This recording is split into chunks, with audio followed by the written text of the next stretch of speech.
Hello student, कैसे हो आप लोग? आई होप अच्छे से होगे, सेफ होगे। जय हिंद, जय हिंद, गुड इवनिंग।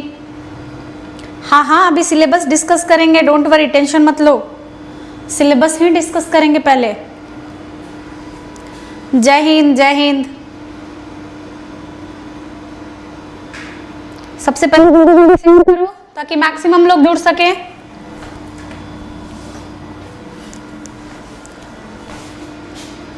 जय हिंद, जय Hind.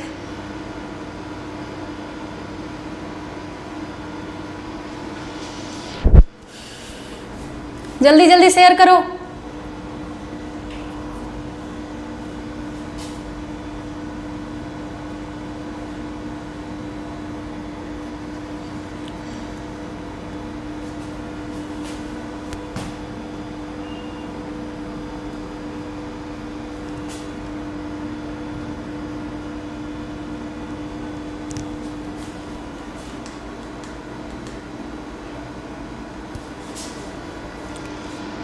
Good evening, good evening, good evening. जल्दी जल्दी शेयर करो, लाइक कर दो। सिलेबस डिस्कस करते हैं पहले सिलेबस डिस्कस करते हैं, देन फिर स्टार्ट करेंगे।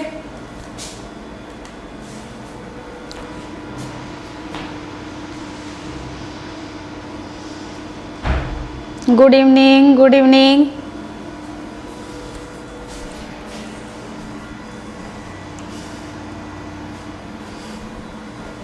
स्टार्ट करें। गुड इवनिंग बच्चों, जय हिंद। मैम सिलेबस डिस्कशन, ठीक है। चलो सबसे पहले मुझे मिस्टर साइज, मुझे आप पहले ये बताओ कि आपको सिलेबस पता है? क्या है सिलेबस एनडीए का? बताओ, सिलेबस पता है आपको?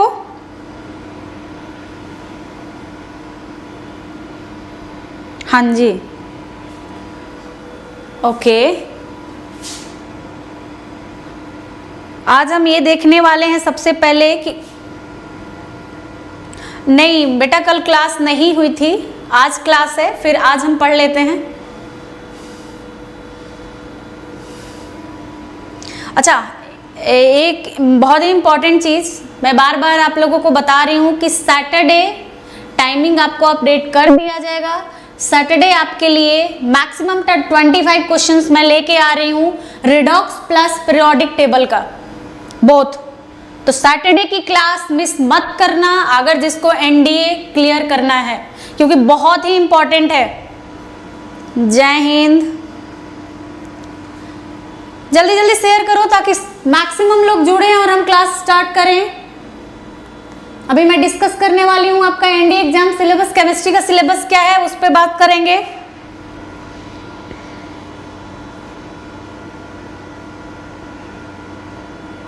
ओके चलो सबसे पहले सिलेबस की बात करते हैं। सिलेबस में अभी जो हम सबसे पहले पढ़ रहे हैं वो है हमारा पीरियोडिक टेबल, बहुत ही इंपॉर्टेंट है पीरियोडिक टेबल, जो कि काफी इंपॉर्टेंट है।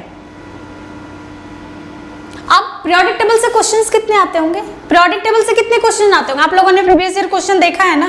बताओ, तुम लोग बताओ फिर मैं बताती हूँ पीरियोडिक टेबल से कितने क्वेश्चंस आते हैं। चलो अब तुम लोग बताओ, देन फिर मैं बताऊंगी कितने क्वेश्चंस आते हैं पीरियोडिक टेबल से। कितने आते हैं बेटा पीरियोडिक टेबल से, कितने क्वेश्चंस आते हैं? 3 क्वेश्चंस। रोनी 3 क्वेश्चंस, ओके।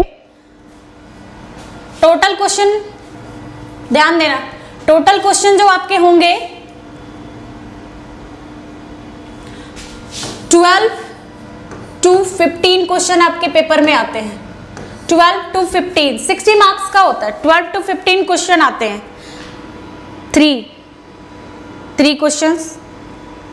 अब 12 to 15 में ध्यान से देखते चलना, 12 to 15 में अगर हमारा 3 क्वेश्चन ले लिया पीरियोडिक टेबल, ठीक है, जैसा कि आप लोग बता रहे हो, मैं बता रही हूं, बट प्लीज सब लोग रिप्लाई करो फास्ट, क्योंकि पीरियोडिक टेबल बहुत ही इंपॉर्टेंट चैप्टर है। अगर मैं 18 अप्रैल का पेपर की बात करूं, जो भी करंट में पेपर हुआ है आपका, पीरियोडिक टेबल से गेस करो कितने क्वेश्चन आए होंगे, गेस करो कितने क्वेश्चन आएंगे। अगर तुम लोगों ने देखा है तो तुम्हें पता होगा। बताओ कितने क्वेश्चंस थे? तुम लोगों ने बोला है 3 क्वेश्चन, रोनित ने बोला, आर्यन ने बोला कि 3 क्वेश्चंस है मैक्सिमम। सब लोग बताओ, मैक्सिमम 3 क्वेश्चन है, बट 18th वाले पेपर में कितने क्वेश्चन आए हैं? आते हैं 3 क्वेश्चन, 2, ओके। 18th वाले में 2 क्वेश्चन आया है। सही में देखा है तुमने? सही बताना, सही बोलना तुम लोग।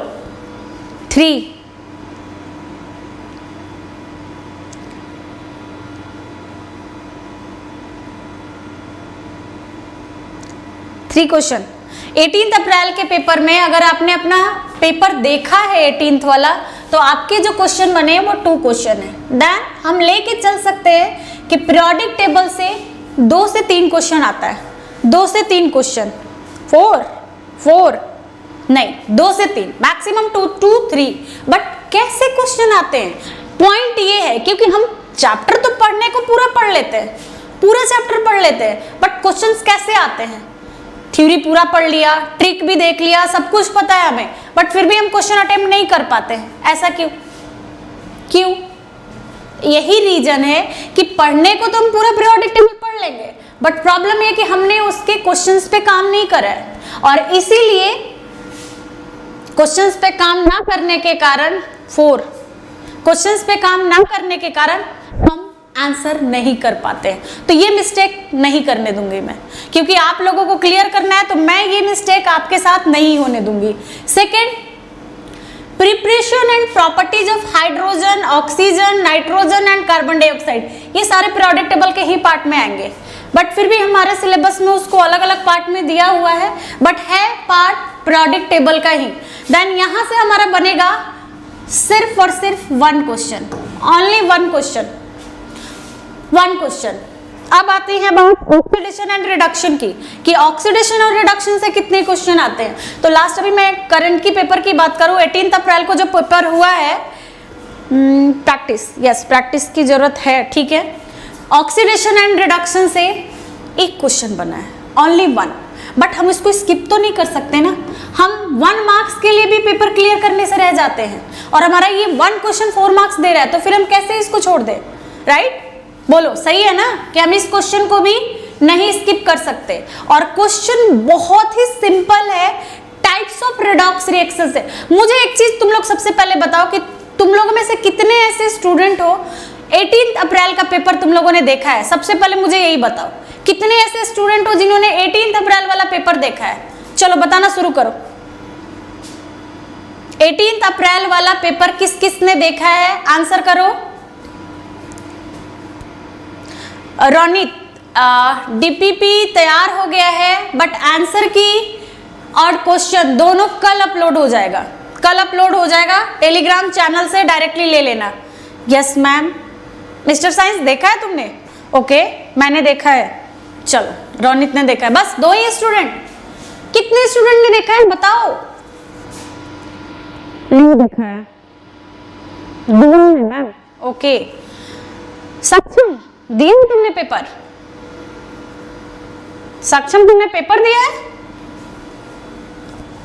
पेपर दिया तो तुम्हें तो पता होगा, यहाँ पे जो रेडॉक्स के क्वेश्चंस बने थे टाइप्स ऑफ रिएक्शन के, मैंने पेपर दिया है। गुड। अगर तुम लोगों ने पेपर दिया है ना स्टूडेंट्स, प्लीज एक चीज याद रखना, आपके लिए ये गोल्डन अपॉर्चुनिटी है। क्यों? क्योंकि इस बार आपके साथ केमिस्ट्री में, मैं और तो नहीं जानती, बट केमिस्ट्री में मैं इतना श्योरिटी ले सकती हूं कि आपने अगर 60 मार्क्स का टारगेट रखा है तो एक भी क्वेश्चन मिस नहीं होगा, कॉम्बिनेशन वाला आया था। यस, टाइप्स ऑफ रिएक्शन में रेडॉक्स से सिर्फ सिंगल 1 क्वेश्चन बचा, और एवरी ईयर एक क्वेश्चन बनना ही है, उसको एक क्वेश्चन बनना ही है। बट इस बार ना उसने बिल्कुल अलग तरीके से पूछा था, कोई इमेजिन नहीं किया था कि टाइप्स ऑफ रिएक्शन को वो इंक्लूड करेगा। तो अब ये एक चीज सामने आया है कि टाइप्स ऑफ रिएक्शन से भी क्वेश्चंस आ सकते हैं, इसीलिए मैंने आप लोगों को वो चीज बताया है। Clear? And most important NDA के लिए अगर कोई चैप्टर है तो वो है आपका acid base and salt, direct question and 3 question, direct question and 3 question, confirm every year देके जाता है, एवरी ईयर ये देके जाता है 3 क्वेश्चन, ये 3 क्वेश्चंस एवरी ईयर मिलेगा आपको। और कैसे क्वेश्चंस होते हैं, तो एक छोटा सा क्वेश्चन मैं पूछ रही हूं, एसिटिक एसिड आप लोगों को पता होगा, जितने भी ये क्वेश्चंस बनाते हैं ना, स्पेशली ये ऑर्गेनिक एसिड से क्वेश्चंस बनाते हैं, स्पेशली ये ऑर्गेनिक एसिड से क्वेश्चंस बनाते हैं। पहले तरीका उनका देने का था कि विनेगर में कौन सा एसिड प्रेजेंट होता है, दूसरी बार उन्होंने जो क्वेश्चन पूछा है, अभी जो पेपर हुआ था 18 अप्रैल को, उसमें शायद कार्बोक्सिलिक एसिड से नहीं, ऑक्जेलिक एसिड टोमेटो का पूछा है उन्होंने, और टोमेटो वाले क्वेश्चंस का answer maximum student tartaric acid लगा के आते हैं, टार्टरिक एसिड। अब क्वेश्चन किस तरीके का था वो तो हम क्लास में देखेंगे, लेकिन जब कंबाइंड पेपर हुआ था ना, वीक एसिड है, एथेनोइक एसिड, कंबाइंड जब पेपर हुआ था ना, उस ईयर में आपका क्वेश्चन यही बना था कि विनेगर में कौन सा एसिड प्रेजेंट होता है। जस्ट उसके पहले वाले ईयर में, यानी कि 19 में उन्होंने क्वेश्चन इसी को उल्टा पूछा कि एसिटिक एसिड किसका सोर्सेज है, एसिटिक एसिड इसमें से किसका सोर्सेज है। अब बताओ डिफरेंस क्या था, कोई डिफरेंस नहीं है, बट उनको डायरेक्टली क्वेश्चन देना है। तो acetic acid base and salt से आपके डायरेक्टली हो जाएंगे 3 question. Acetic acid, good, acetic acid. Next, ये तो हमारा सिलेबस है। मिस्टर साइंस समझ में आ रहा है तुम्हें? नेक्स्ट देखते हैं कार्बन एंड इट्स कंपाउंड। जिन्होंने 18th वाला पेपर दिया है उनको अच्छे से पता है कि कार्बन के आइट्रोपी डायमंड से रिलेटेड, उन्होंने सिर्फ डायमंड से रिलेटेड 3 क्वेश्चन बनाए। इससे भी 3 क्वेश्चन, इससे कभी मिस ही नहीं कर सकता। बाई चांस तुम्हें रेडॉक्स से मिस कर दिया ना, यहां से उठा लेगा, यहां से उठा लेगा। पक्का है कि इनको कार्बन से पूछना है। ऐसा कोई साल नहीं है जहां पे कार्बन चैप्टर से 3 क्वेश्चन से कम पूछा गया है। हर बार आपसे क्वेश्चन पूछा गया है। मैम मुझे केमिस्ट्री का CB नहीं आता है, कोई बात नहीं, आ जाएगा, अब आ जाएगा। Next, physical and chemical change बन जाते हैं कभी कभी, ऐसा श्योरिटी नहीं है कि बनेगा, इसलिए इसको मतलब मान के चलो कि 0 to 1 क्वेश्चन, 0 to 1 क्वेश्चन कभी कभी बनता है, कभी कभी बनता है। ऐसा कोई हार्ड एंड फास्ट रूल नहीं है कि हाँ बनेगा, बट ठीक है, आ जाता है कभी कभी। उसके बाद आता है fertiliser. 1 question confirm, 1 question confirm है, यहां से भी 1 क्वेश्चन कंफर्म है। हर साल आपका 1 क्वेश्चन यहां से भी होगा। उसके बाद material used in the preparation of substances like soap, glass, ink, paper, cement, paint, इससे भी आपके 1 क्वेश्चंस निकल के आते हैं। मतलब ऐसा, जैसे मैंने आप लोगों को periodic table and carbon and its compound का बहुत ही कॉन्फिडेंटली ये चीज बोला है कि हर साल कार्बन एंड इट्स कंपाउंड से 3 क्वेश्चंस बनते ही है, उसी तरीके से एवरी ईयर आपसे यहाँ 1 क्वेश्चन बनता ही है। हाँ, अब क्वेश्चन वो किस तरीके से देते हैं ये तो फिर क्लास में डिस्कस करेंगे जब हम पढ़ेंगे। ऐसे एक ही बार में सारी चीजें नहीं सीख सकते। ओके, नेक्स्ट है वही गन पाउडर, ये सारे इसी के साथ है। नेक्स्ट आपका है mixture and compound, 1 question. Mixture and compound 1 question. Elementary ideas about the structure of atom पूछा है, जिसमें हम लोगों को आइसोटोप, आइसोबार, एटॉमिक मास, मतलब क्वेश्चन देने का तरीका जो उनका होता है ना, हम डायरेक्टली पढ़ते हैं कि एटॉमिक मास का डेफिनेशन क्या है, आइसोबार किसको बोलते हैं, आइसोटोप्स किसको बोलते हैं, रेडियो एक्टिव एलिमेंट क्या है, यहीं पे सीखेंगे रेडियो एक्टिव एलिमेंट्स क्या है। तो ये सारी चीजें ना ये डायरेक्टली पूछता है, और 1 नहीं, इसको 1 to 2 लेके चलो, क्योंकि रेडियो एक्टिव मैं यहीं पे पढ़ाने वाली हूँ। तो 1 क्वेश्चन रेडियो एक्टिव से होता है। और लकली एक चीज ध्यान रखना, ये जो 18th को पेपर हुआ है ना, 18 अप्रैल को, उसमें रेडियो एक्टिव से कोई क्वेश्चन नहीं आया है। तो आपके पेपर में कंफर्म चांस है कि रेडियो एक्टिव एलिमेंट से क्वेश्चन आएगा, कंफर्म रेडियो एक्टिव एलिमेंट से क्वेश्चन आएगा। तो ये तो हो गया कि यहाँ से 1 क्वेश्चन हमारा फिक्स है। मतलब मैं इतना तुम लोगों को बता सकती हूँ, 60 क्वेश्चन, 60 मार्क्स 12 to 15 क्वेश्चन मैं करा दूंगी, ऑनेस्टली मैं करा दूंगी। बट जितने डीपीपी मिल रहे हैं ना, अगर उसको सॉल्व करा तो, क्योंकि अभी जो रेडॉक्स के 24 रेडॉक्स का जो आपको कल मिलेगा उसमें 24 क्वेश्चन मैंने दिया है। उस 24 क्वेश्चन में जितने भी हैं, मतलब 22 क्वेश्चन आपके प्रीवियस ईयर के, 2 क्वेश्चन मैंने अपने मन से डाला है, 22 क्वेश्चन आपके प्रीवियस ईयर है। अब मुझे एक चीज बताओ, ये सबसे एक क्वेश्चन है मेरा, प्लीज सब रिप्लाई करोगे क्योंकि ये एक के लिए नहीं है। सोलर जवाल पे क्वेश्चन आया था, हाँ आया था, आ रहे हैं, उस पे आ रहे हैं। एक चीज याद रखना, ये सबसे क्वेश्चन है मेरा। जो आपको ये मटेरियल मिल रहा है ना, जो आपको ये मटेरियल मिल रहा है, कितने लोग ऑनेस्टली उसको सॉल्व करोगे, या सिर्फ मिला और रख लिया? कितने लोग सॉल्व करने वाले हो? रिप्लाई फास्ट, रिप्लाई करो। कितने लोग उसको सॉल्व करोगे? कितने लोगों को लगता है कि हाँ हम पेपर क्लियर हो जाएगा अगर मैंने उसको सॉल्व करा तो? मी, ओके।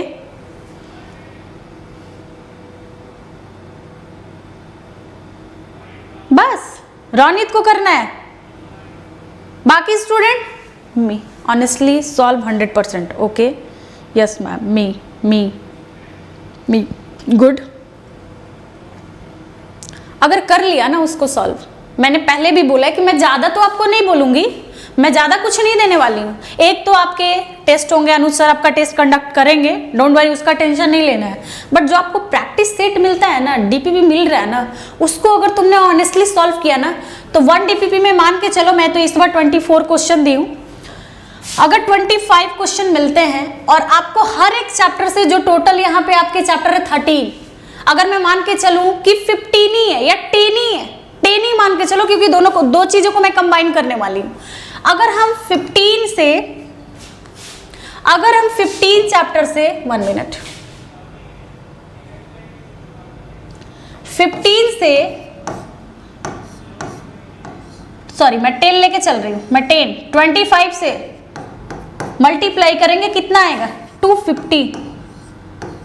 मुझे पता है कि आप लोगों में से बहुत ऐसे स्टूडेंट हैं जिनके पास ऑलरेडी बुक अवेलेबल है, और ऑनेस्टली मैं बता रही हूँ, तुम लोग इसको सॉल्व करने के बाद ना, उस बुक के क्वेश्चंस को सॉल्व करना, तुम्हें कितना कॉन्फिडेंस आएगा तुम खुद नहीं सोच सकते हो, और मैक्सिमम स्टूडेंट के पास कौन सी बुक होती है वो भी मुझे पता है, क्योंकि मार्केट में ना उस बुक का वेटेज ज़्यादा दिया जाता है, इसलिए आप लोग वही बुक लेते हो। बट प्लीज़ उस बुक को सॉल्व करने के पहले 250 क्वेश्चन जरूर करना। देन उसके बाद आता है ये symbols, formula, valency and simple chemical equation.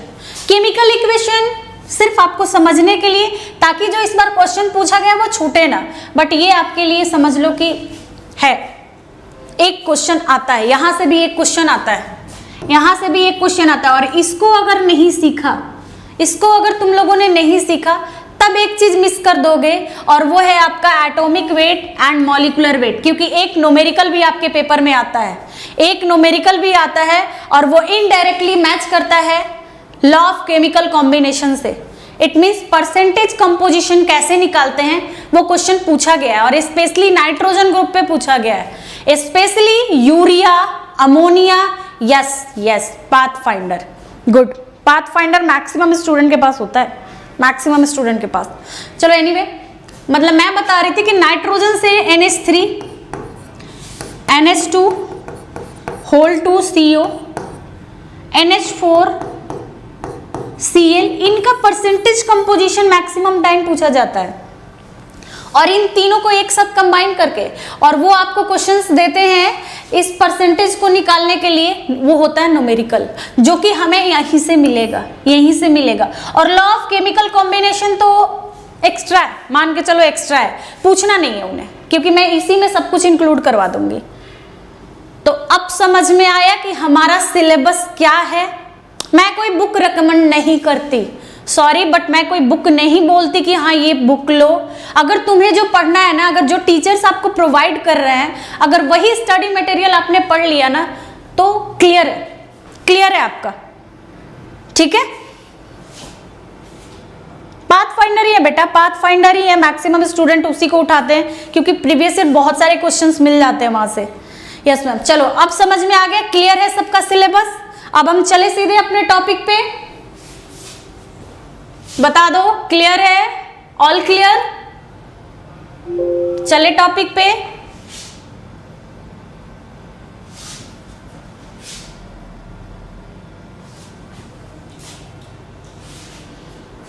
Yes ma'am. क्या चल रहा था हमारा? पीरियोडिक टेबल ना, पीरियोडिक टेबल चल रहा था। चलो अब चलते हैं पीरियोडिक टेबल पे, बहुत ही इंपॉर्टेंट है। कैसे कैसे क्वेश्चंस होते हैं, मैंने कुछ क्वेश्चंस आपको करा भी रखे हैं। और अब चलते हैं हमारा फर्स्ट टोबर्नियर ट्राइड्स के पास। क्या है उनके ट्राइड्स, क्या दिया था उन्होंने? एनीवन बताओ, तुम लोगों ने पढ़ा है, बताओ क्या था, क्या था, बताते जाओ क्या था डुबर्नियर का ट्राइड। यही है ना डुबर्नियर ट्राइड। क्या था इनका रूल? मैथ्स का कॉन्सेप्ट है यहाँ पे, बताओ। जीपीएस फाइंड किया था, yes. Group period and block, याद है तुम लोगों को? ग्रुप पीरियड एंड ब्लॉक जो मैंने फाइंड करवाया था, याद है सबको? बोलना नहीं है, बोलना नहीं है आप लोगों को, याद है ना? एटॉमिक मास पे बेस्ड, हाँ ठीक है। आप लोग बताते चलो क्या है इनका ट्राइड, क्योंकि क्वेश्चंस बनते हैं यहाँ पे। एक ही क्वेश्चन है, इकलौता एक क्वेश्चन है, सिर्फ ओनली वन क्वेश्चन, जो कि मैं अभी आपको क्वेश्चन भी दिखाऊंगी। रूल क्या था इनका? इन्होंने एटॉमिक मास, क्यों आखिर एलिमेंट को जरूरत पड़ी थी अरेंज करने की? क्यों एलिमेंट को जरूरत पड़ी थी अरेंज करने की?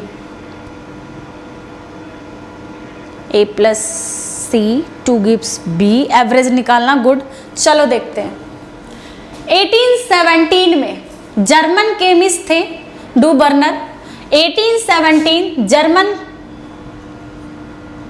1 minute,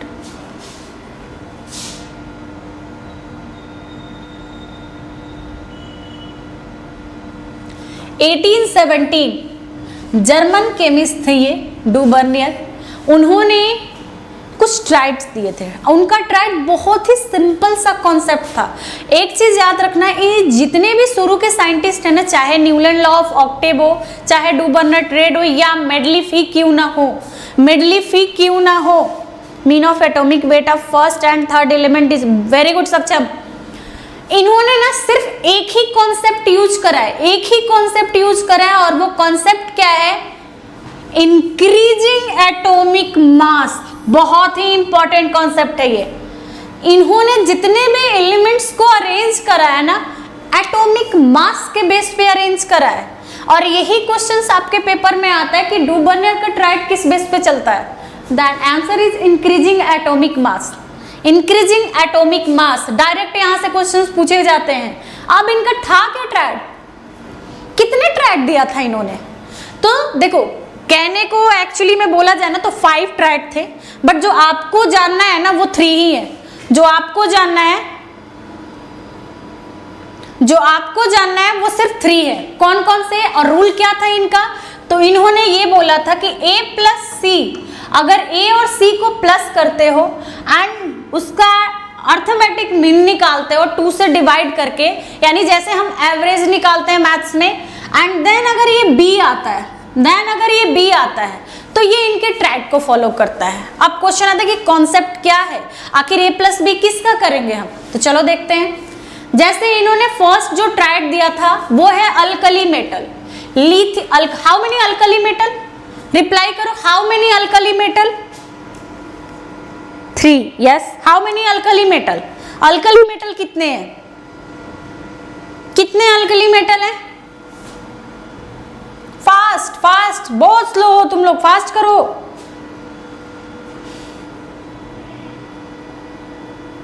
how many alkali metal? मैं नहीं बता रही, अब तुम लोग बताओगे। कितने अल्कली मेटल है?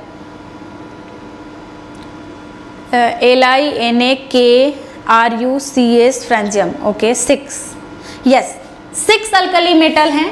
देखो कौन से हैं अल्कली मेटल?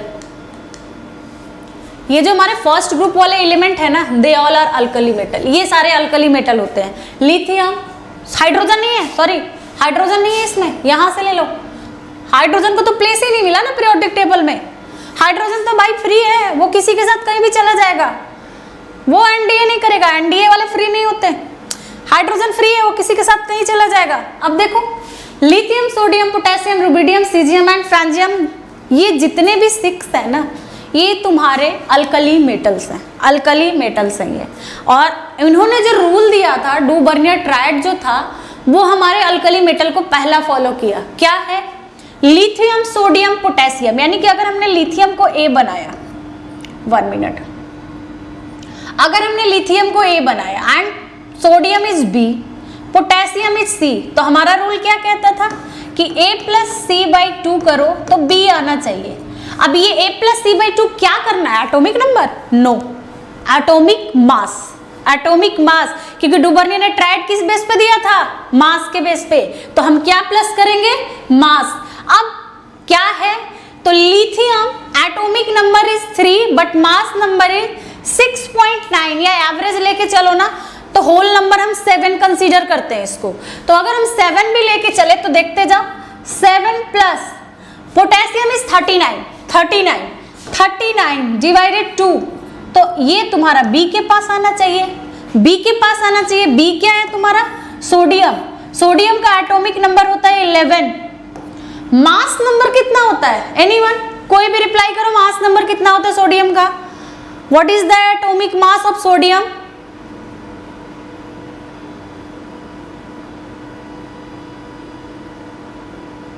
बताओ बताओ बताओ, आंसर करो फास्ट फास्ट, बहुत ही इंपॉर्टेंट टॉपिक है। अभी मैं ज्यादा नहीं, इसके 2 क्वेश्चन दिखाऊंगी और दोनों डायरेक्टली है। 46 डिवाइडेड टू 23, यस 23, यानी कि हमारा इसका मास है 23, तो इट मीन्स कि इसको प्लस करने के बाद 23 आना चाहिए, तो आता है 23 ही आपका आता है। प्लस करके देखो, 39 प्लस 7 कितना होगा? 46, 46 डिवाइडेड 2 करेंगे कितना आएगा? 46 डिवाइडेड 2, 23। अब इसने क्या किया है ना कि जब डू बर्नियर ने जब ट्रायड दिया था ना, तो हम एक्चुअली में जो मास नंबर लेते थे ना, पॉइंट में नहीं लेते थे। यस 23 पॉइंट में, सॉरी, मास नंबर को हम होल नंबर में नहीं लेते थे, हम डिसिमल के फॉर्म में ही लेके चलते थे। तो इन्होंने डिसिमल के फॉर्म पे 6.9 प्लस 39.0 प्लस करा 2 से डिवाइड करके 22.9। अब इसको हम क्या लिख सकते हैं? 23 नहीं लिख सकते, तो आ गया 23। तो इट मीन्स कि इनका ये ट्रायड तो पास हो गया, इनका ये ट्रायड तो फॉलो कर गया। अब बात करें सेकंड ट्रायड की, तो इन्होंने सेकंड क्या दिया था कि कैल्शियम, फिर से वही a+b a+c divided 2 is equal to b। तो देखो कैल्शियम 40.1 यानी 40, 137 किसका है? बेरियम का। दोनों को प्लस करा, 2 से डिवाइड किया, किसके अप्रॉक्स आ गया? 87.6, 87.6। तो डू बर्नियर ने सिर्फ थर्ड ट्रायड दिए थे, first lithium, sodium, potassium, calcium, strontium and barium, chlorine, bromine and iodine. इसके बाद इनका ट्रायड होने लगा फेल। इट मीन्स हमारा ये कैलकुलेशन भी आता ही नहीं था, बहुत ही डिफरेंस आ जाते थे, कोई अरेंजमेंट ही नहीं, बस इतना कैलकुलेशन के बाद इनका रूल। क्योंकि इन्होंने क्या किया था ना, देखो इन्होंने एक काम कर दिया था, एक मिस्टेक किया कि उन्होंने ना आयरन, कोबाल्ट इतना को कहा कि इनको क्या करो कि मान लो कि Fe कर रहे हो, 1 मिनट, Fe ले रहे हो, तो इन्होंने Fe plus Na divided by 2 और इक्वल कोबाल्ट किया, जो कि पॉसिबल नहीं है क्योंकि सारे हमारे एक ग्रुप के एलिमेंट नहीं है। जब हम 1 ग्रुप एलिमेंट लेते थे ना, तब हमारा मिडिल पॉइंट आ जाता था, लेकिन जब 1 ग्रुप एलिमेंट होगा ही नहीं तो मिडिल पॉइंट कहां से आएगा? देन इनका यहीं पे रूल हुआ था फेल। आयरन, कोबाल्ट और निकेल बहुत ही नियर अबाउट थे, जिसके कारण ट्रायड हो गया फेल। देखो आगे देखते जाओ। It failed to arrange all the known element in the form of triads of element having similar chemical properties। क्या कर दिया इन्होंने ग्रुप वाइज जब सिमिलर प्रॉपर्टीज दिया था, तो इनके रूल यहीं पे फेल हो गए कि सिमिलर प्रॉपर्टीज। तो अब आयरन की बात करें और उसके बगल में ही तुम्हारा आयरन के बाद क्या आता है? कोबाल्ट, निकेल, इनके कैसे प्रॉपर्टीज सेम होंगे? प्रॉपर्टीज तो ऐसे हमारा सेम चल रहा है ना, हमारा ग्रुप वाइज प्रॉपर्टी सेम चल रहा है, इसलिए इनका ये ट्रायड हो गया था फेल यहां पे। अब इस पे क्वेश्चंस किस तरीके से पूछे जाते हैं, तो एक बार क्वेश्चंस पहले एक नजर देख लेते हैं। देखो क्वेश्चन ये है कि आइडेंटिफाई, आंसर करना तुम लोग, आंसर तुम लोग करोगे।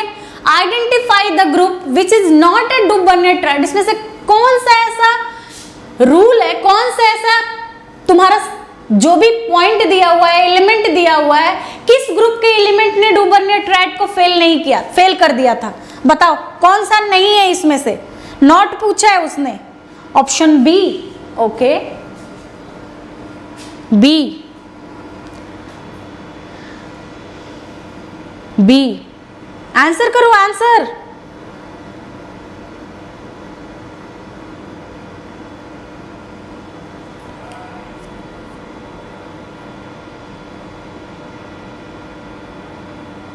सी, अरे सी तो अभी हमने देखा ना, सी तो रूल है ही हमारे पास, सी तो हमारा सेकंड रूल था, इन्होंने सेकंड ट्रायड तो सी ही दिया था ना।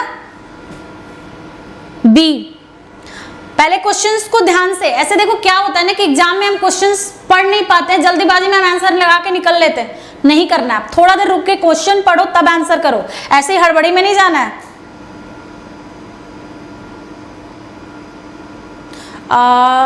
PW मोटिवेशन वाला मैम डेली क्लास, मैं एक चीज आपको मैं बता दूं कि मेरी क्लास जो होती है मंडे टू फ्राइडे डेली होती है 8 to 9। देन आप टेंशन क्यों ले रहे हो? आपको टेंशन नहीं लेना है कि मैम मेरा रिवीजन हो जाएगा या नहीं होगा, आप मत टेंशन लो, वो मैं रिवीजन कराऊंगी। बोलते रही हूँ सैटरडे को आपके लिए बहुत सारे क्वेश्चंस लेके आ रही हूँ, वो रिवीजन ही है, तो डोंट वरी, टेंशन नहीं लो। ए, सार्थक ए कैसे हो बेटा? क्वेश्चन पढ़ो सबसे पहले, बहुत ही सिंपल वर्ड में मैंने समझाया है तुम लोगों को कि बस 3 रूल फॉलो करता है, 3 रूल फॉलो करता है। First is lithium sodium potassium, second chlorine bromine iodine, third calcium strontium and barium. तो किसको नहीं फॉलो करा उसने? बी को ना। तो उसने क्वेश्चन तो पढ़ो क्या लिखा है, फॉलो करना नहीं बोला है, उसने बोला है कि कौन फॉलो नहीं करता है। तो option B is correct. Clear? Yes, very good, option B is correct. और भी क्वेश्चंस देखते हैं क्या है क्या। ये तो लॉ ऑफ ऑक्टेव पे क्वेश्चन है, चलो अब लॉ ऑफ ऑक्टेव भी देखते हैं कि क्या है लॉ ऑफ ऑक्टेव। इनको पहचानते हो लोग? देखा है तुम लोगों ने इनको? कैसे दिख रहे हैं ये? थैंक यू बेटा। बताओ देखा है इनको? बिल्कुल देखा होगा, स्पेशली साइंस वाले तो पक्का देखे होंगे। और साइंस वाले ना ऐसे ऐसे पिक्चर देख के ना बहुत ज्यादा कंफ्यूज होते हैं। बताओ सही बोल रही हूँ ना? कंफ्यूज होते हो ना तुम लोग? होती है, कंफ्यूजन होती है, बट डोंट वरी, क्योंकि इन सबकी ना शक्ल एक ही जैसी लगती है। अभी देखो, ये देखो, अगर ये भी अपना दाढ़ी वाड़ी बढ़ा लें तो सेम उसी तरीके से लगेंगे। चलो अब कोई बात नहीं, हम चलते हैं न्यूलैंड लॉ ऑफ ऑक्टेव क्या है। डू बर्नियर के बाद जो साइंटिस्ट आए थे ना, वो थे न्यूलैंड लॉ। न्यूलैंड लॉ बना था, न्यूलैंड ने क्या दिया था, कैसा कॉन्सेप्ट था? तो सबसे पहला पॉइंट, ये एक इंग्लिश केमिस्ट थे जो कि 1866 में लॉ ऑफ ऑक्टेव दिया था उन्होंने, एंड 56 एलिमेंट वर नोन। उन्होंने 56 एलिमेंट की ही डिस्कवरी करी थी, सिर्फ 56 एलिमेंट ही ये खोज पाए थे। तब क्वेश्चन आता है, सबसे पहले ये पढ़ने के बाद ना क्वेश्चन आता है कि मैम जब उन्होंने 56 एलिमेंट दिया तब हम ये क्यों कहते हैं कि कैल्शियम उनका लास्ट डिस्कवर था? कैल्शियम उनका लास्ट डिस्कवर था जस्ट बिकॉज कि कैल्शियम तो 1 to 20 आता है, फिर उन्होंने तो 56 एलिमेंट करा है। तो अब देखो कि वो 56 एलिमेंट किस बेस पे उन्होंने करा था। Law of Octave says that, क्या कहता है लॉ ऑफ ऑक्टेव? यस, बहुत बढ़िया रोनित, एटॉमिक मास पे बेस्ड। यस, फिर से वही चीज आ गया, क्या है? If element are arranged by the increasing order of their atomic masses. यानी इन्होंने भी वही काम करा, कोई बड़ा चीज तो नहीं करा है, इन्होंने भी क्या करा? एटॉमिक मास के बेस पे दे दिया। बट कैसे? इंक्रीजिंग ऑर्डर में।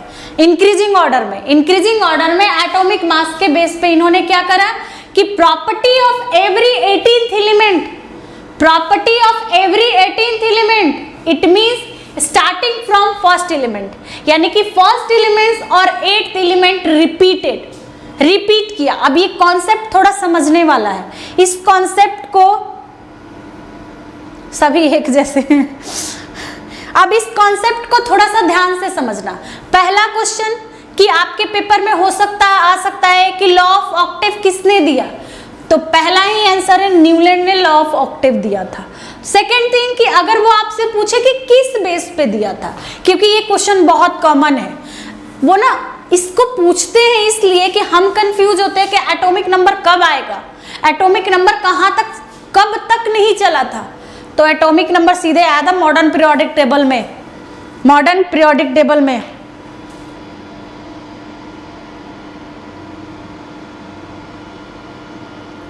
नहीं 11th क्लास में इतना इजी थोड़ी है, 11th क्लास में तो बहुत सारी चीजें हैं, इतना नहीं पढ़ना आपको, डोंट वरी, टेंशन मत लो। अब रिपीटेड वर्ड क्या है, तो चलो देखते हैं कैसे रिपीट करा था। उसने क्या बोला, पॉइंट पहले समझना, प्रॉपर्टी ऑफ एवरी 8 एलिमेंट, यानी कि starting from the first element repeats. अब कैसे रिपीट करा है, तो देखो हाइड्रोजन, हाइड्रोजन 8 पे क्या आता है, ऑक्सीजन, तो 8 खत्म होने के बाद क्या आया, ध्यान से मेरी बात सुनना, पहला था हमारा हाइड्रोजन, सेकंड था हीलियम, थर्ड था हमारा लिथियम, बेरिलियम, बोरॉन। ऐसे इससे क्वेश्चन नहीं आता बट ध्यान से सीख लो, beryllium, boron, carbon, nitrogen, oxygen, ये तो 8 हो गया।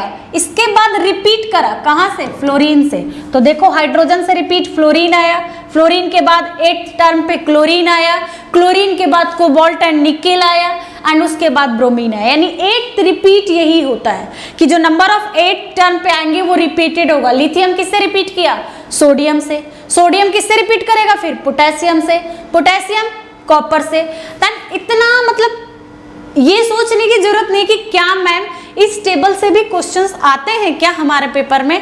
देन आंसर इज म्यूजिक पे बेस, यस। नहीं आता, टेंशन मतलब लोग नहीं आता, बट मैं समझाने के लिए आपको ये डायग्राम के साथ लेके आई हूँ। यहाँ से कोई क्वेश्चन नहीं आता। अगर आपको क्वेश्चन पे फोकस करना है तो सिर्फ एक ही पॉइंट पे फोकस करना कि ये सिर्फ ये वर्ड से काम करते थे, सिर्फ इस वर्ड से इनका काम चलता था, और किसने डिस्कवरी करा है, तो इस पॉइंट से इनका काम चलता था। अदरवाइज कहीं से क्वेश्चंस नहीं बनते हैं, कहीं से क्वेश्चन नहीं बनते हैं। अगर क्वेश्चन बनना है तो सिर्फ और सिर्फ इसी पॉइंट से बनेगा, और मैं क्वेश्चन दिखा भी रही हूँ।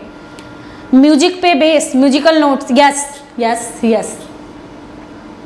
अब एक तो कि सबसे पहले ना केमिस्ट्री से कंफ्यूजन कहाँ आती है, एक का रूल अभी सीखा तो क्या आता है कि उनके रूल हो गए फेल, तो दूसरा रूल आता है। अब उनका थोड़ा सा सीखा तो उनके भी ड्रॉबैक आ गए, वो सीखा तो तीसरा आ गया। मतलब ड्रॉबैक बहुत ज्यादा है, और स्पेशली आपके एनडीए के पेपर में ड्रॉबैक से क्वेश्चंस बहुत आते हैं, ड्रॉबैक से क्वेश्चंस बहुत आते हैं। जैसे अभी अगर मैं डिफेंस वाले स्टूडेंट की बात ना करूं, अगर मैं अदर कॉम्पिटिटिव स्टूडेंट की बात करूं यूपीएससी को छोड़ के, फॉर एग्जांपल जेई और नीट के स्टूडेंट हैं, तो उनको मिडलिप के कॉन्सेप्ट पे क्वेश्चन नहीं मिलता, बट आपको वही मिलता है। क्यों, कभी सोचा है ये चीज?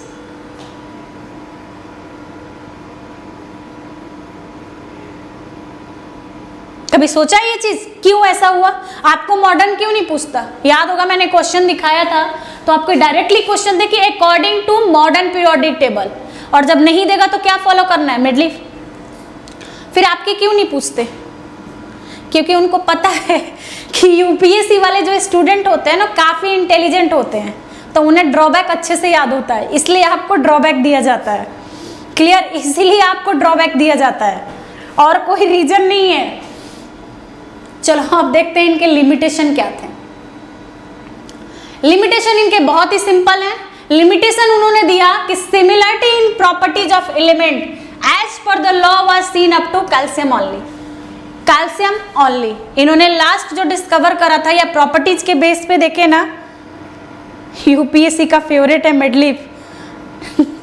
यूपीएससी का फेवरेट मिडलीफ नहीं है, तुम लोग फेवरेट हो उसके, तुम लोग फेवरेट हो इसके, इसलिए वो तुम्हें कंफ्यूज करने के लिए मिडलीफ ही देता है, क्योंकि पता है ना कि यूपीएससी वाले बहुत ही ब्रिलियंट होते हैं। ओके, सेकेंड मिडलीफ ने क्या करा था, 56 element known that time were talked about the time around 1 element was discover every year. Mendeleev का न्यूलैंड का ना ये सबसे बड़ा रूल था कि हर साल ना वो एक एलिमेंट की डिस्कवरी करते थे, हर साल वो एक एलिमेंट की डिस्कवरी करते थे। एवरी ईयर क्या करते थे वो, one element was discover. But ये सब क्वेश्चंस आते हैं? नहीं, ये सब क्वेश्चंस नहीं आते आपके। बस लिमिटेशन मैंने दिया है कि उन्होंने क्या क्या कॉन्सेप्ट दिया है। हाँ, लेकिन एक क्वेश्चंस बन सकते हैं आपके यहाँ पे, मतलब अभी तक तो पूछा नहीं है पिछले 10 सालों में, बट मे भी चांसेस हो सकते हैं क्वेश्चन बनने का कि मेंडलीफ ने टोटल कितने एलिमेंट की डिस्कवरी करी थी। Then your answer is 56 element. Mendeleev ने कितने एलिमेंट की डिस्कवरी करी थी, बताओ कितने एलिमेंट की खोज किया था मेंडलीफ ने? 56 एलिमेंट। ये याद रखना, ये कॉन्सेप्ट, सॉरी मेंडलीफ कह रही हूं, सॉरी न्यूलैंड ने कितने एलिमेंट की डिस्कवरी करी थी? Then your answer is 56। ये क्वेश्चन बन सकता है, अभी तक के रिकॉर्ड में 10 सालों में पूछा नहीं है, बट चांसेस हैं, तो याद रखना। ये अगर नोट करना हो तो नोट कर लो, या आपको जब ये पीडीएफ मिल जाएगा, ये पीडीएफ आपको सेम टेलीग्राम चैनल पे अपलोड कर दिया जाएगा। यस, 56 टेलीग्राम चैनल पे अपलोड कर दिया जाएगा, तो वहां से आप हर एक पॉइंट को याद रखना, हर एक पॉइंट को अपने कॉपी पे मेंशन करना। या अगर अभी आप कॉपी पेन लेके बैठे हो तो जो जो पॉइंट मैं बार बार रिपीट कर रही हूं ना कि यहां से क्वेश्चंस बन सकते हैं, तो कर लो नोट कर लो। क्लियर?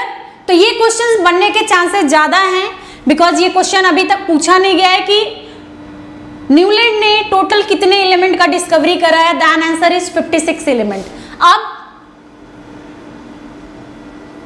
इन्होंने एक चीज करा, अब इनके ड्रॉबैक भी तो कुछ आए होंगे ना, ऐसे ही तो मेंडलीफ नहीं आ गए ना, तो इन्होंने एक काम करा, देखो क्या किया है। एट मेनी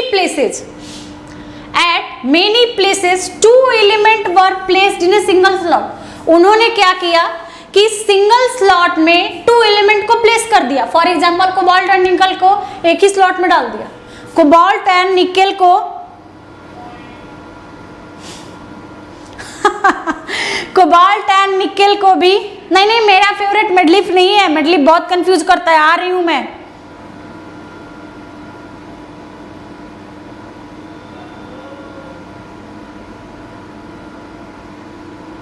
ओके, अब ध्यान से, सिंगल स्लॉट में इन्होंने डाल दिया कोबाल्ट और निकल को, एक ही स्लॉट में रख दिया।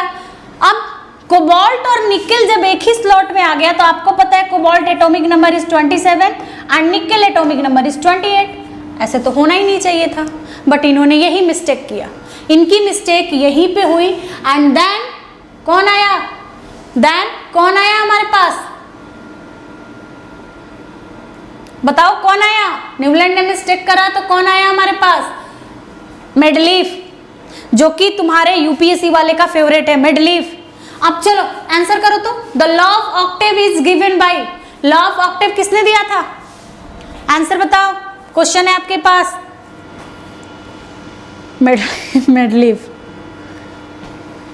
बताइए आंसर, बताइए आप लोग। B Newland, okay, B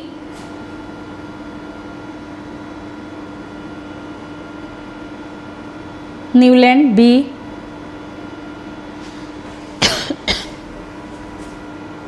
good. वो तो अभी पढ़ाया ना मैंने, न्यूलैंड ने दिया था। बट अब क्या इस पे और क्वेश्चन है? 1 मिनट में और देख लूं स्लाइड्स में कि और क्वेश्चन है क्या इस पे, क्योंकि और क्वेश्चंस निकलेंगे इस पे। 1 मिनट। मेंडलीफ आया, अरे मेंडलीफ पे बहुत क्वेश्चन है, बहुत क्वेश्चन बनाने लायक है मेंडलीफ पे।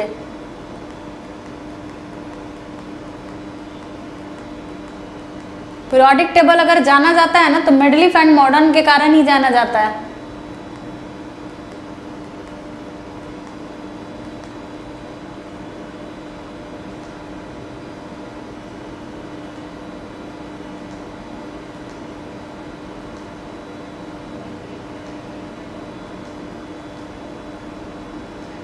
नहीं, चलो तब क्वेश्चन मिलेगा आपको बाद में। अब चलते हैं मेंडलीफ के पास।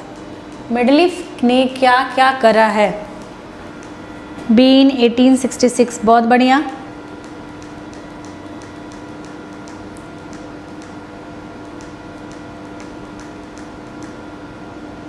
चलो ये हो गया हमारा। अब आते हैं, अच्छा यहाँ भी मॉडर्न, अच्छा ये तो मॉडर्न पीरियोडिक टेबल है, मेडलीफ। अब चलते हैं अपने यूपीएससी के फेवरेट पार्ट पे, दैट्स कॉल्ड मेडलीफ पीरियोडिक टेबल। कौन है ये? अब देखो क्या अंतर है।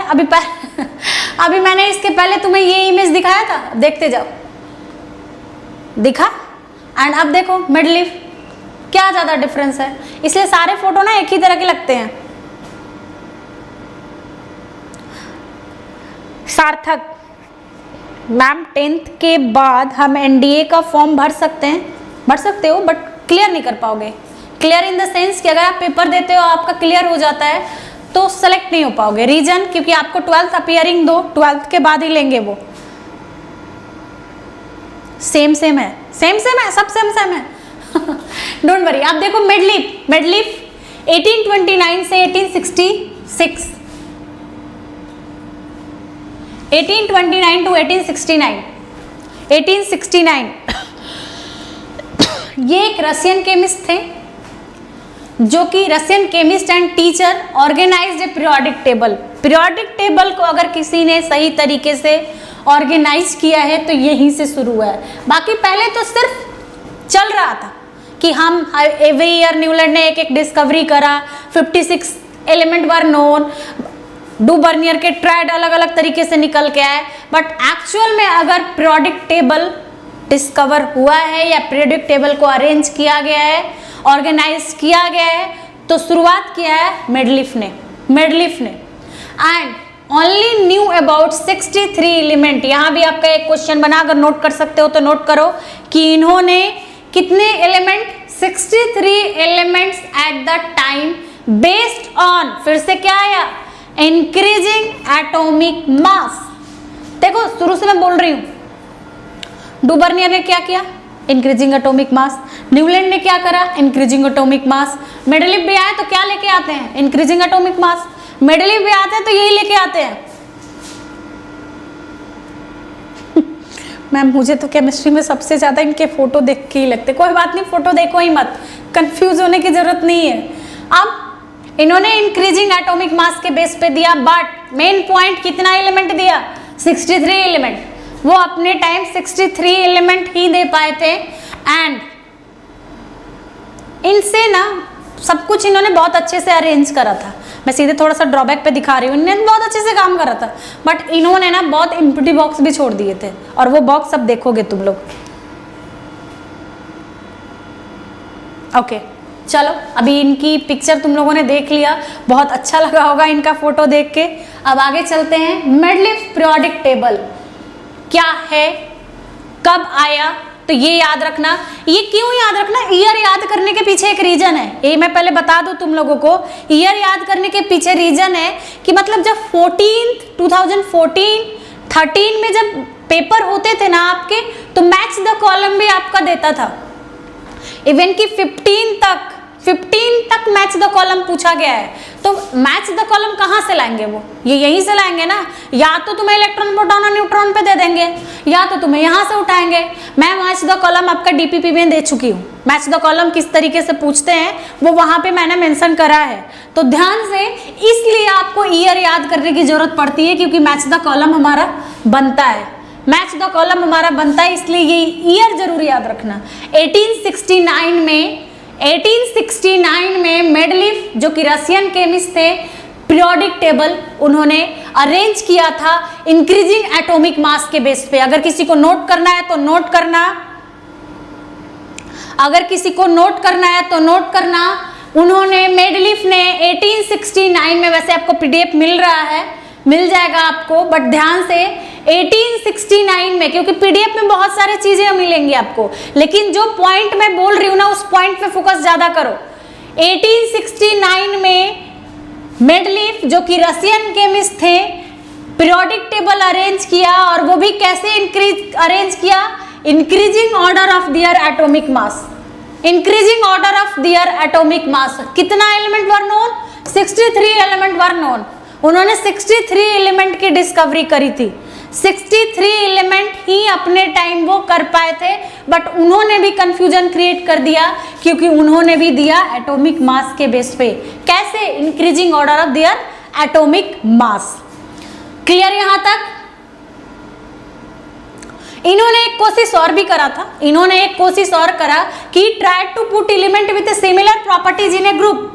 Similar properties in a group, इन्होंने सोचा कि एलिमेंट को ऐसे अरेंज करें कि जो सिमिलर प्रॉपर्टीज वाले एलिमेंट है ना उनको एक ग्रुप में डाल दें, सिमिलर प्रॉपर्टीज वाले जो एलिमेंट है उनको एक ग्रुप में डाल दें। और उसी के चक्कर में इनके साथ क्या हुआ कि due to this we find empty in his table. जब उन्होंने सिमिलर प्रॉपर्टीज वाले को एक ग्रुप में रखना शुरू किया तब उनके टेबल में एम्प्टी बॉक्सेज आने शुरू हो गए, और वो है आपके सामने अब मैं दिखा रही हूं। ये है इनके एम्प्टी बॉक्सेस। देखो क्या हो गया, यहाँ 8th में ब्लैंक ब्लैंक ब्लैंक ब्लैंक, बहुत सारे एम्प्टी बॉक्सेज इनके सामने आ गए, बहुत सारे आ गए क्योंकि वो एटॉमिक मास के बेस पे चल रहे थे, एटॉमिक मास पे अरेंज नहीं कर पाए। क्लियर? क्लियर है सबका? यहां तक अगर किसी को डाउट है तो पूछो। Empty boxes for noble gas, पहला तो वही गलती करा था इन्होंने। यस, अगर किसी को डाउट है तो पूछो, तब मैं लेके चलूंगी जहां से क्वेश्चंस आते हैं। Properties of Mendeleev periodic table, properties of Mendeleev periodic table. Clear है? पहले उतना दूर बता दो। क्लियर है स्टूडेंट्स?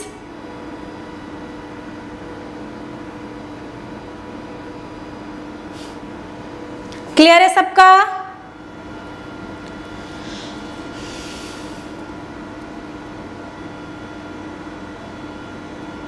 कोई डाउट नहीं है ma'am? Clear ma'am? No doubt ma'am? Okay good. अब इनके प्रॉपर्टीज पढ़ने के पहले थोड़ा सा ये देखो, प्रॉपर्टीज में कराऊंगी, डोंट वरी। अकॉर्डिंग इस तरीके के क्वेश्चंस पूछे जाते हैं। एक बार क्वेश्चंस पहले देख लो। क्लियर? क्वेश्चंस पहले देखो। According to Mendeleev's periodic law the element were arranged in periodic table according to PYQ होगा बेटा, PYQ ही मैं सैटरडे लेके आ रही हूँ, PYQ ही मैं सैटरडे लेके आ रही हूँ। टाइमिंग आपको पहले बता दिया जाएगा, बट हाँ ये सिर्फ आपके कारण हो रहा है कि मैं सैटरडे PYQ लेके आ रही हूँ। देन क्लास मिस मत करना क्योंकि आपके लिए वो काफी इंपॉर्टेंट है। आप बताओ इसका आंसर बताओ, आंसर बताओ कि according to Mendeleev periodic law the elements were arranged in a periodic table according to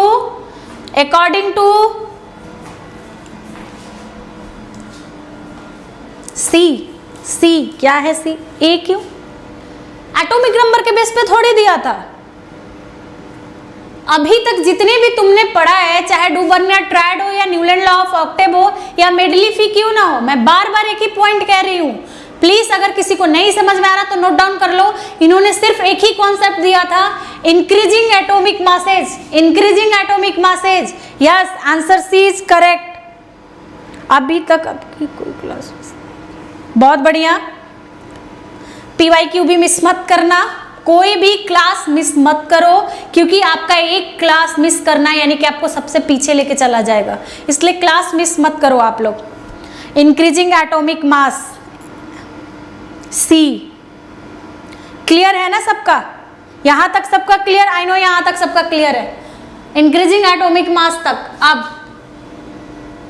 ये सारे क्वेश्चंस हम मेडलिफ के प्रॉपर्टीज पढ़ने के बाद, मेडलिफ के प्रॉपर्टीज पढ़ने के बाद ये सारे क्वेश्चंस भी करेंगे। एंड एक चीज और, आप सबसे पहले मुझे आप लोग बता दो, सबसे पहली बात सैटरडे मिस नहीं करना है। एंड अगर पॉसिबल है, पॉसिबल हो तो आप लोग सैटरडे के क्लास के लिए 1 मिनट,